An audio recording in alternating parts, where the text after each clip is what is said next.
सबसे पहले महादेव के चरणों में प्रणाम करती हूँ, मेरा प्रणाम स्वीकार हो। मैया पार्वती के चरणों में प्रणाम करती हूँ, मेरा प्रणाम स्वीकार हो। कार्तिक गणेश दोनों भैया के चरणों में प्रणाम करती हूँ, मेरा प्रणाम स्वीकार हो। सभी देवी दुर्गा के चरणों में प्रणाम करती हूँ, मेरा प्रणाम स्वीकार हो। नीलम दीदी हरिंदर भैया के चरणों में प्रणाम करती हूँ, मेरा प्रणाम स्वीकार हो। आप सभी गुरु भाई बहन के चरणों में प्रणाम करती हूँ और महादेव से दया मांगती हूँ कि हे महादेव, जितने मेरे गुरु भाई बहन हैं सब पे दया कीजिए, पल पल दया कीजिए। आज मैं जो कथा आप लोगों को सुनाने जा रही हूँ, एक गरीब बच्चे की मदद की है महादेव। कथा बहुत सुंदर है, शुरू से अंत तक सुनिएगा और कथा अच्छा लगे। अगर आप लोग महादेव के सच्चे शिव शिष्य हैं, भक्त हैं, तो कथा अच्छा लगे तो वीडियो को लाइक कीजिए। अगर आप लोग नए हैं चैनल को सब्सक्राइब कीजिए, घंटी के निशान को जरूर प्रेस कीजिए ताकि कोई भी हम कथा डालें आप लोगों के पास आसानी से पहुंच जाए और रोज़ आप महादेव का नए नए चर्चा सुन सकें। और दोस्तों में रिश्तेदारों में शेयर कीजिए। कमेंट बॉक्स में हर हर महादेव जरूर लिखिए, क्योंकि भगवान का नाम बोलने से, लिखने से, सुनने से सारी कष्ट, सारी परेशानियां दूर होता है। गुरु भाई बहन आप लोग के साथ से, आप लोग के सपोर्ट से ही ये कथा और शिव शिष्य तक पहुँचे। तो वीडियो को ज़्यादा से ज़्यादा शेयर कीजिए, ज़्यादा से ज़्यादा लाइक कीजिए।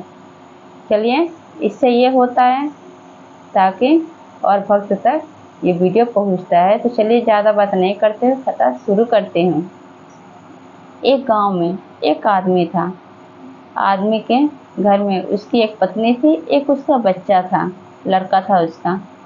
अब आदमी जो था रोज़ कमाता था, रोज़ खाता था, गरीब था लेकिन बहुत खुश था, महादेव का भक्त था। महादेव से बस यही दया मांगता था वो आदमी, उसकी पत्नी यही दया मांगते थे, हे महादेव, आपने हमें जितना दिया है हम उतने में बहुत खुश हैं। बस आप इतना दया कृपा कीजिए कि जो हमें दिए हैं वही स्वस्थ रहे, मस्त रहे, हर एक दुख और मुसीबत से आप बचा के रखिए। यही वो आदमी उसकी पत्नी दया मांगते थे कि हमारे पास जितना है उतने में हम बहुत खुश हैं। इस तरह से धीरे धीरे धीरे धीरे समय बीत रहा था। गुरु भाई बहन, एक दिन की बात है, उस लड़के को दूध पीने का मन करता है। अपनी माँ से कहता है कि मम्मी, मुझे आज दूध पीने का मन कर रहा है। दूध तो था नहीं, क्योंकि जो आदमी था वो बहुत गरीब था। अब उसकी माँ क्या करती है कि एक कटोरे में थोड़ा सा आटा घोल के उसको दे देती है लड़के को। जब लड़का पीता है तो लड़का कहता है अपनी माँ से कि माँ, ये दूध नहीं है। तब माँ कहती है, झूठा दिलासा देती है कि बेटा नहीं, ये दूध नहीं है, ये आटा है। अगर तुम्हें दूध पीना है तो तुम महादेव से बोलना कि हे महादेव, आप हमें दूध दीजिए, मुझे दूध पीना है। उसके लिए तुम्हें कठिन परिश्रम करना होगा।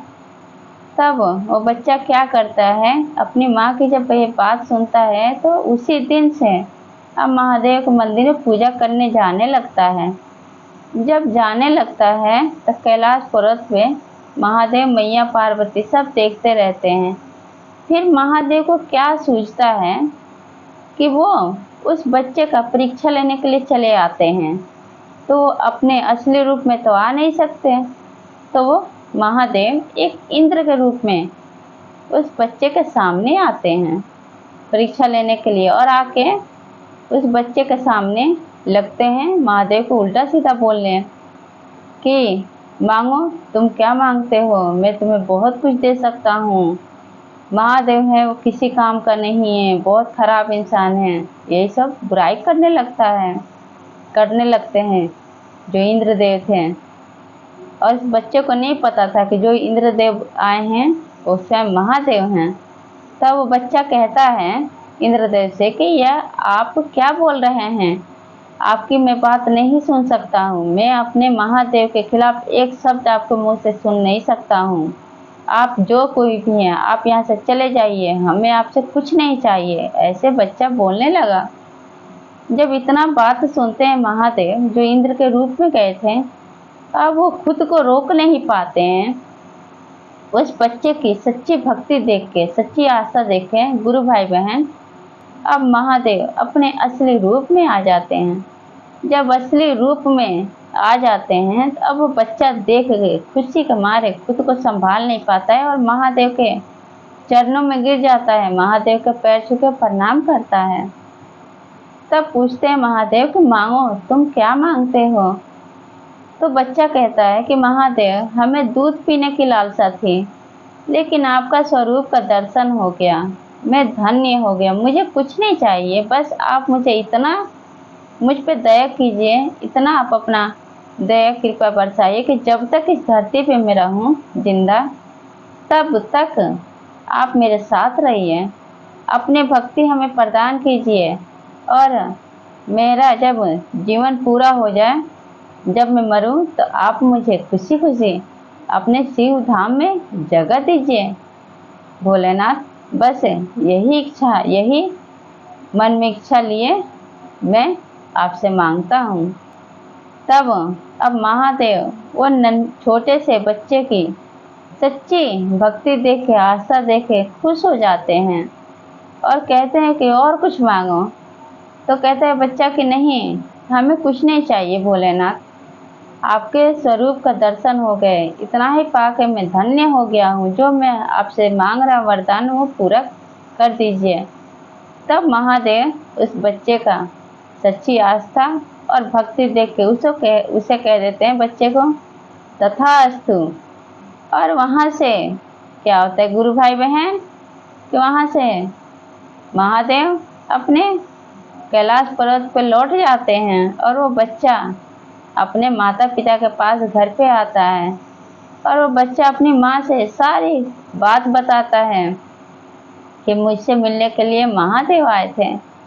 जब ये बात सुनती है, उस बच्चे के माता पिता दोनों सुनते हैं, अब वो खुश हो जाते हैं, महादेव को धन्यवाद देने लगते हैं।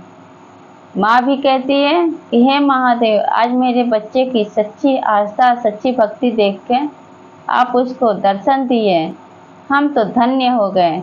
और इस तरह से गुरु भाई बहन वो छोटे से बच्चे की सच्ची आस्था और सच्ची भक्ति देख के महादेव हमेशा उसके साथ रहने लगे। जब तक जिंदा रहा बच्चा, तब तक महादेव का पूजा करता, शिव चर्चा करता, हमेशा कीर्तन भजन में लगा रहता। और जब उसका दिन पूरा हुआ तो उसको महादेव अपने शिव धाम में जगह दिए। तो ये कथा आप लोग कैसा लगा कमेंट बॉक्स में ज़रूर बताइए और सब बोलिए हर हर महादेव, मैया पार्वती की जय।